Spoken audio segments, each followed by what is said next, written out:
warahmatullahi wabarakatuh. Waalaikumsalam warahmatullahi wabarakatuh. Kurang semangat jawabnya, Bapak. Pergi ke masjid di hari Jumat.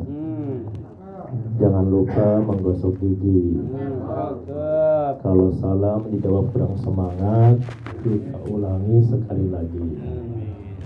Assalamualaikum warahmatullahi wabarakatuh.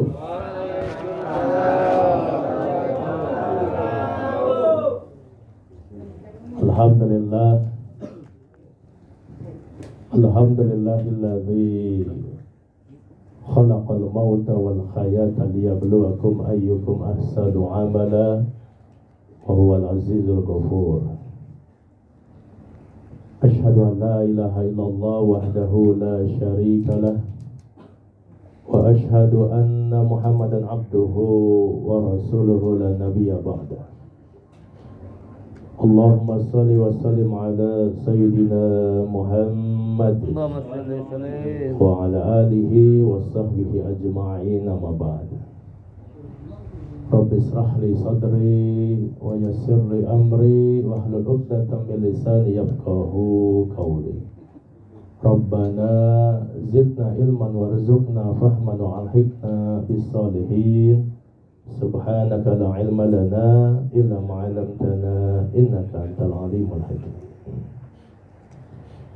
Bapak Ibu hadirin para pentakziah, wabil khusus keluarga besar almarhum Bapak Pria Suganda bin Wangsa Dipura. Bersyukur kita pada Allah Subhanahu wa taala di malam yang penuh berkah ini. Kita masih diberikan anugerah nikmat yang teramat sangat banyak, nikmat yang kita tidak sanggup menghitungnya.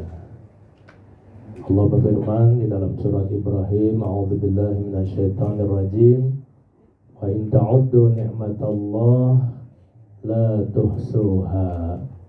Dan jika engkau mencoba menghitung-hitung nikmatku, niscaya kamu tidak sanggup menghitungnya. Sejak kita keluar dari perut ibu kita masing-masing dan kita masih bernapas hingga detik ini, tidak pernah sedetik pun nikmat Allah lepas dari diri kita. Oleh karena itu sudah sepatutnya dan seharusnya kita senantiasa memuja dan memuji Allah Subhanahu wa taala. Salawat dan salam semoga tercurahkan kepada Nabi kita Muhammad sallallahu alaihi wasallam, suri tauladan kita, qudwah hasanah kita, manusia yang Allah pilih untuk menjadi utusannya dan membawa risalah Islam buat kita, sehingga kita keluar dari kegelapan menuju cahaya.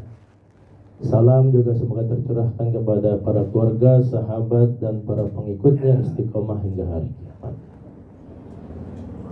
Bapak Ibu hadirin para pentakziah yang saya hormati, hadirnya kita di rumah almarhum pada malam ini adalah dalam rangka tentunya mendoakan almarhum Bapak Mulyo Hadi Siswanto bin Sarbani yang telah wafat meninggalkan kita hari Kamis malam atau malam Jumat.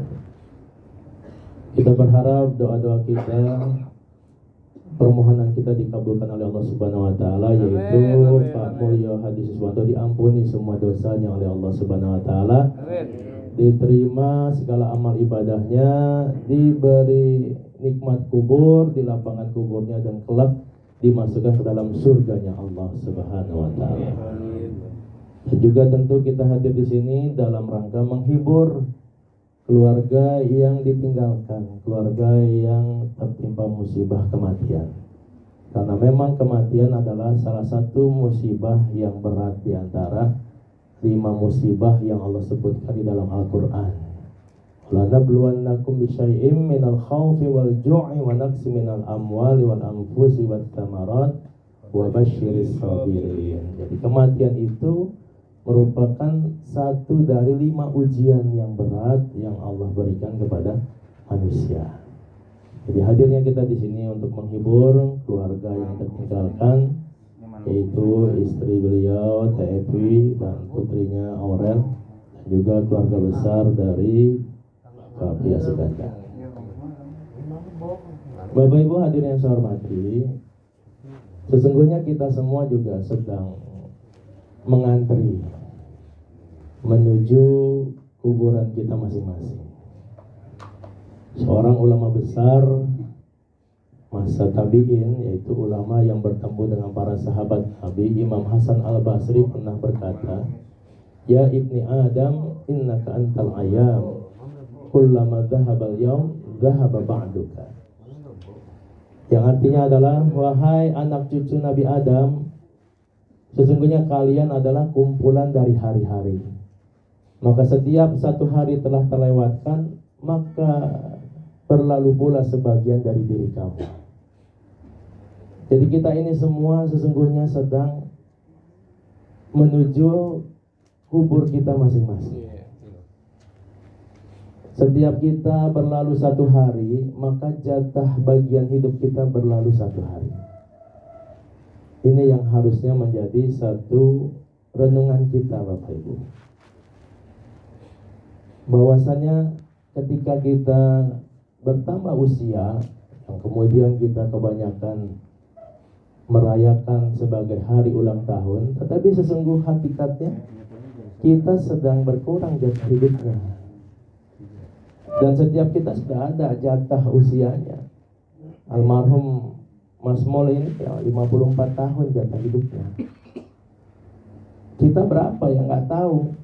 Kenapa Allah rahasiakan agar kita bisa mempersiapkan diri. Karena kalau dikasih tahu besok kamu mati, udah bahaya. Pasti kita semua langsung jadi kayak orang-orang paling soleh, orang-orang paling baik. Kalau dikasih tahu besok bakal mati, jadi nggak orisinil, nggak murni lagi amal-amal kita. Tapi karena Allah tidak beritahu itu menjadi rahasia, maka disinilah akan terbuktikan siapa yang betul-betul beriman, siapa yang tidak beriman kepada Allah Subhanahu wa taala.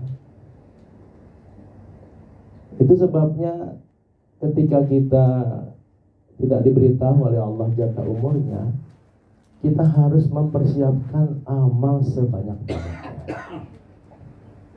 Karena ketika nanti kita berjumpa dengan Allah, Allah tidak menerima harta-harta kita. Allah tidak menerima anak-anak kita, Allah tidak menerima jabatan kita, Allah tidak menerima segala macam perhiasan dunia. Yang Allah terima apa? Yang Allah terima adalah amal soleh, amal perbuatan yang kita lakukan di dunia ini. Mas Mol ini saya kenal ketika beliau menikah dengan Teh Evi. Saya hadir di pernikahannya di Islamic Center Bekasi. Mungkin sekitar 20-21 tahun yang lalu, Bapak Ibu. Ya. Kemudian beliau tinggal di sini dan kita sama-sama menyaksikan bagaimana beliau ini seorang ahlul masjid. Ya. Kenapa dia dikatakan ahlul masjid? Karena memang hari-harinya diisi 5 waktu ke masjid, Bapak Ibu. Ini satu hal yang harus kita akui. Bukan hanya di waktu-waktu sholat siang hari, bukan hanya di waktu-waktu sholat maghrib yang orang ramai, tapi di waktu-waktu memang orang jarang ke masjid, subuh dan isya. Nabi mengatakan kalau kamu mau lihat orang munafik, lihat sholat subuh dan isyanya. Mereka kebanyakan gak ke masjid, kata Nabi. Tapi Mas Mul ini subuhnya di masjid, isyanya di masjid. Ya. Di dalam satu hadis Nabi kita Muhammad SAW bersabda, jika kalian melihat seseorang biasa pergi ke masjid, saksikanlah bahwa ia benar-benar beriman kepada Allah Azza wa Jalla. Dia ahlul masjid. Ya, jadi orang yang rutin beribadah ke masjid, ke musola, ke tempat ibadah. Karena memang laki-laki perintahnya di masjid, Bapak Ibu. Kalau perempuan perintahnya di rumah, tapi kalau mau ke masjid jangan dihalangi. Maka ini adalah satu hal yang menjadi ciri orang-orang beriman. Di hadis yang lain Rasulullah bersabda, barang siapa di pagi hari dan sore hari datang ke masjid, maka Allah menyediakan untuknya jamuan di surga di pagi dan sore hari itu. Ya. Jadi kalau orang yang rutin ke masjid dengan niat ibadah karena Allah Subhanahu wa taala, maka dia akan diberikan jamuan oleh Allah Subhanahu wa taala di pagi dan sore harinya. Hadis yang lain Bapak Ibu, ya, Rasulullah bersabda, barang siapa bersuci di rumahnya, kemudian dia berjalan untuk mendatangi satu masjid Allah untuk menunaikan satu kewajiban di antara kewajiban-kewajiban yang ditetapkan Allah, maka satu langkahnya menghapuskan dosa dan satu langkahnya yang lain mengangkat derajatnya. Jadi ketika kita sudah wudhu di rumah lalu berangkat menuju masjid, maka ketika kita melangkah, kaki kanan kita melangkah itu menghapus satu dosa, kaki kiri melangkah itu mengangkat satu derajat. Ya, jadi ini adalah satu hal yang sangat jelas dasar hadis dan ayat-ayat Al-Quran. Jadi tentu kita berharap pada Allah, mudah-mudahan di antara amal-amal mazmur, amal ke masjid inilah yang akan menjadi cahaya di kuburnya dan telah membawanya ke dalam surga. Amin ya rabbal alamin. Ya. Selain juga kita sama-sama tahu beliau diuji dengan penyakit yang tidak ringan Bapak Ibu, ya. Ujian penyakit yang luar biasa berat. Tidak semua orang Allah uji seperti ini, dan Allah menjadikan penyakit itu sebagai sarana untuk membakar dosa-dosa hambanya. Ketika hambanya itu ikhlas, hambanya ridho, hambanya menerima dengan penuh lapang dada atas penyakitnya. Dan saya berprasangka baik kalau pulang dari masjid atau ketemu sambil jalan ke masjid dengan mazmur, beliau orangnya menerima dengan lapang dada penyakitnya.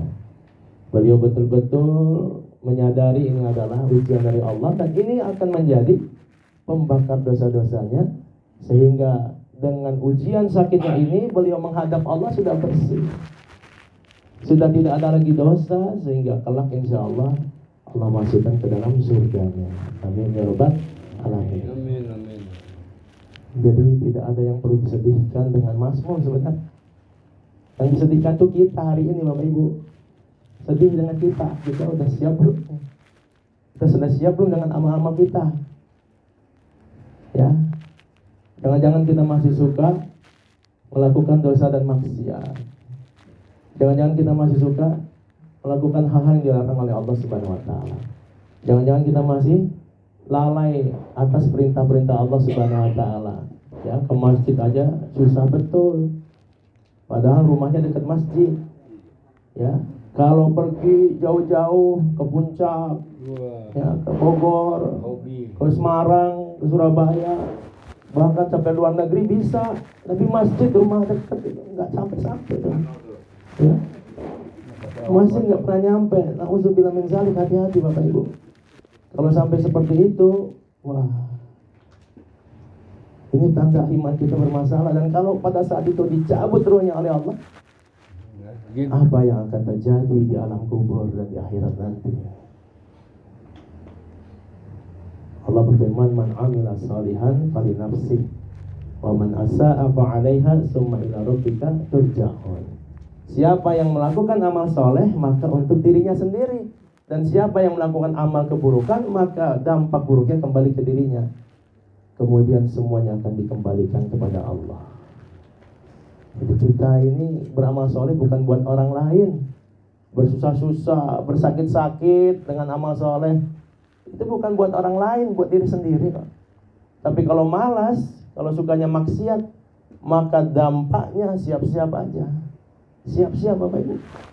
Dampaknya yang akan terima adalah diri kita juga. Ya, jadi ini tentunya menjadi satu pembelajaran besar. Ya, karena kematian itu adalah nasihat. Nasihat buat kita yang masih hidup, dan kita semua juga akan menuju hal yang sama. Wabil khusus kepada putri Mazmur yaitu Aurel, tentunya saya berpesan ya, senantiasa doakan ayahanda ya. Doakan setiap habis sholat, baca doa untuk ayahanda, kirim suratul Fatihah. Ini adalah hal yang perlu kita lakukan sebagai anak. Ya, kita bisa hadir di dunia ini, kita bisa besar, bisa sukses, itu karena ada orang tua. Maka jangan pernah melewatkan doa-doa untuk mereka, jangan melupakan jasa-jasa mereka. Ya, baca suratul Fatihah, sebut namanya, kirim untuk Masmul ya.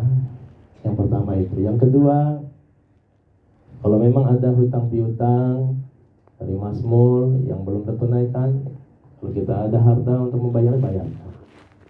Yang ketiga, kalau Masmul belum menunaikan ibadah haji, kita nanti ada rezeki, ya, orang nanti ada rezeki, maka nanti orang pergi haji dulu. Lalu setelah pergi haji, mungkin tahun selanjutnya niatkan pergi haji lagi untuk ayahanda. Ya, yang keempat, senantiasa bersedekah, beramal dengan niat diberikan pahalanya untuk ayahanda. Yang kelima, jaga perilaku, jaga perbuatan, jangan sampai melakukan hal-hal yang dilarang agama, karena nanti nama buruknya akan sampai juga ke ayahanda. Dan kemudian sambung silaturahim dengan keluarga ayahanda, sahabat kerabatnya. Itu bentuk bakti kita kepada orang tua yang telah wafat. Kepada TFI, ya, istri dari Masmul, ini Al-Quran memberikan satu arahan terkait dengan seorang istri yang telah ditinggal wafat oleh suaminya. Allah berfirman di dalam Al-Quran surah Al-Baqarah ayat 234, A'udzubillahi minasyaitonirrajim, walladzina yutawaffawna minkum wa yadaruna azwajan yatarabbasna bi anfusihinna arba'ata asyhuri wa 'ashra. Artinya adalah, dan orang-orang yang mati di antara kamu serta meninggalkan istri-istri, hendaklah mereka, para istri itu, menunggu 4 bulan 10 hari. Ya.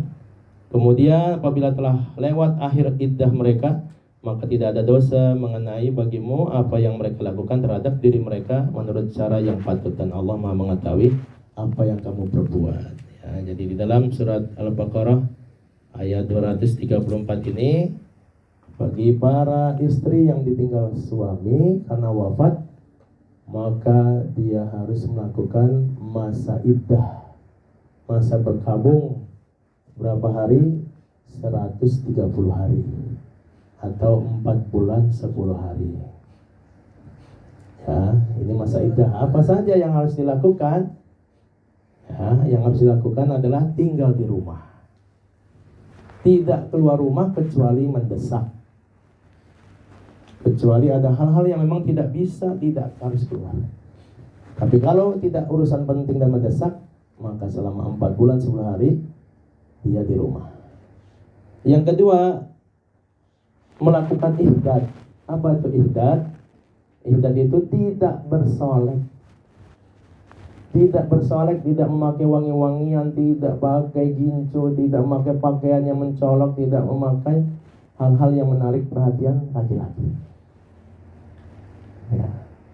Dan yang ketiga, tidak menerima pinangan dari laki-laki lain selama 4 bulan 10 hari.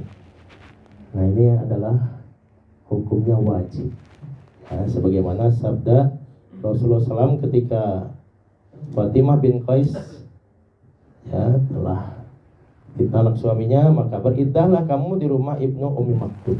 Jadi para ulama mengatakan hukumnya wajib bagi setiap istri yang ditinggal wafat suaminya atau dicerai, itu ada masa iddah. Ya, jadi mudah-mudahan bisa dijalani dengan sebaik-baiknya, dan kita berdoa kepada Allah Subhanahu wa taala semoga Mas Mulyo Haji Siswanto bin Sarbani diampuni segala dosanya oleh Allah Subhanahu wa taala. Terima segala amal ibadahnya, dilapangkan kuburnya, diberi nikmat kubur, dan kelak dimasukkan ke dalam surganya Allah Subhanahu wa taala. Keluarganya yang ditinggalkan diberikan ketabahan, kesabaran oleh Allah, ya, orang menjadi anak yang salehah, sukses kuliah dan aktivitasnya. Dan kita semua yang hadir di sini mudah-mudahan senantiasa diberikan petunjuk hidayah oleh Allah Subhanahu wa taala, dan kelak kita juga semuanya wafatnya husnul khatimah. Amin. Demikian sekedar tausiah yang saya sampaikan, semoga bermanfaat. Wabillahi taufiq wal hidayah. Assalamualaikum warahmatullahi wabarakatuh. Waalaikumsalam. Hadirin berikutnya tausiah yang telah disampaikan oleh Guru Besar Syekh Muhammad Abdul Yasin. Mudah-mudahan apa yang telah disampaikan beliau bermanfaat khusus untuk Fadil Buka dan juga untuk kita semua. Dan akhirnya saya mewakili keluarga ucapkan jazakumullahu khairan. Terima kasih atas hadir sekalian dan mohon kehadirannya pada malam yang ke-7 yaitu malam Rabu ya. Demikian saya sampaikan akhir kalam billahi taufiq hidayah. Assalamualaikum warahmatullahi wabarakatuh.